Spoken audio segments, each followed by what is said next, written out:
اگر یہ ویڈیو آپ کے سامنے آئی ہے تو یہ اللہ تعالیٰ کی طرف سے آپ کے لیے خاص اشارہ ہے۔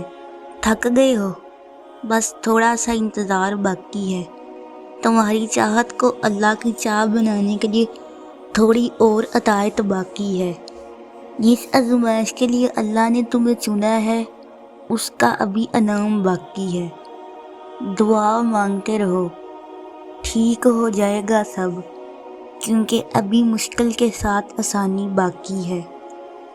اللہ آپ کے لیے غیب سے بہت خوبصورت راستے بنائے گا۔ ابھی آپ کو چیزیں مشکل لگ رہی ہوں گی، لیکن یقین کریں آخر میں اللہ سب آسان کر دے گا۔ سنو، ہر درد اپنے ساتھ خیر لے کر آتا ہے۔ تم یقین رکھو، ہو سکتا ہے یہ تمہاری آزمائش کا آخری مرحلہ ہو اور اس کے بعد اللہ کا معجزہ ہو جائے۔ توکل وہ راستہ ہے جس کے ذریعے آگ ٹھنڈی کر دی جاتی ہے، جو ایڑیوں سے زمزم نکلوا دیتا ہے، جو دریا میں راستہ بنوا دیتا ہے، جو یوسف علیہ السلام کو یعقوب علیہ السلام سے ملوا دیتا ہے، جو شدید طوفان میں کشتی نوح پار لگا دیتا ہے۔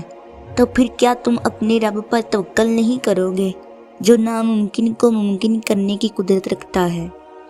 دعاؤں سے فوراً معجزے نہیں ہو جاتے، دعائیں آہستہ آہستہ تمہارے لیے اسباب بناتی ہیں اور پھر تمہیں اس مقام تک لے کر جاتی ہیں جہاں معجزے ہونے ہوتے ہیں، جہاں تمہارے یقین کے سامنے تمہارا نصیب بھی گھٹنے ٹیک دیتا ہے اور اللہ تمہارے لیے کن فرما دیتا ہے۔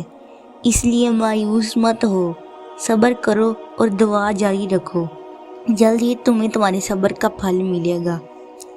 سنو، اللہ تعالیٰ نہ چاہیں تو تم کسی چیز کو چاہ بھی نہیں سکتے۔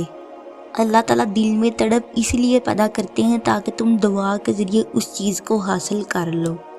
جانتے ہو، دعا ان طریقوں سے آپ کی مدد کرتی ہے جو آپ اپنے وہم و گمان میں بھی نہیں سوچ سکتے۔ اس بات سے کوئی فرق نہیں پڑتا کہ آپ کے سامنے کتنی بڑی رکاوٹیں کھڑی ہیں، بس آپ اتنا یاد رکھنا کہ اللہ ہمیشہ آپ کے ساتھ ہے، اور جب تک اللہ آپ کے ساتھ ہے آپ کوئی بھی جنگ جیت سکتے ہیں۔ تو جب کبھی دل مایوس ہونے لگے تو یاد کرنا، جب اللہ تعالیٰ نے قرآن مجید میں ارشاد فرمایا، اس نے ہمیں پکارا تو ہم نے اس کی دعا قبول کر لی۔ تم بس اللہ پر بھروسہ رکھو، وہ جلد ہی تمہاری دعائیں قبول کر کے تمہیں خوش کر دے گا انشاءاللہ۔ اگر ویڈیو اچھی لگی ہو تو چینل کو سبسکرائب کریں اور ویڈیو کو دوسروں کے ساتھ شیئر کریں۔ جزاک اللہ خیرہ۔